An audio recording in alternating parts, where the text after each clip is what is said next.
দিয়েছে, আমার চেয়ে বড় ধনী এই মদিনার মধ্যে দ্বিতীয় কেউ নাই। আজ থেকে তুমি আমার ভাই, আজ থেকে তুমি আমার কি।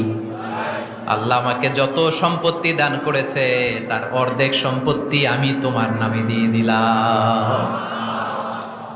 ও আব্দুর রহমান ইবনে আউফ, শুধু তাই নয়, রব্বুল আলামিন আমাকে দুইজন স্ত্রী দিয়েছে। কয়জন?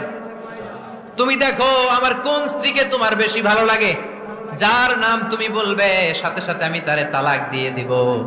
তার ইদ্যত পালন শেষে তুমি তাকে বিয়ে করে তোমার সাথে নিয়ে যাবা। সুবহানাল্লাহ পড়েন। কারণ বিশ্বনবী তোমার দায়িত্ব আমার কাছে দিয়েছে, তুমি আমার ভাই, আমি মদিনার সবচেয়ে বড় ধনী, আমার অর্ধেক সম্পদ আমি তোমারে দিয়ে দিব। আমার দুই স্ত্রীর এক স্ত্রীকে তোমারে দিয়ে দিব। সাইয়েদনা আব্দুর রহমান ইবনে আউফ এই কথা শুনে অবাক হলেন। অবাক হয়ে উনিও এক অবাক কথা বললেন। উনি বললেন, লা হাজাতা লি ফি ইয়া আখি, ও আমার প্রাণের ভাই, তোমার কথা শুনে আমার হৃদয়টা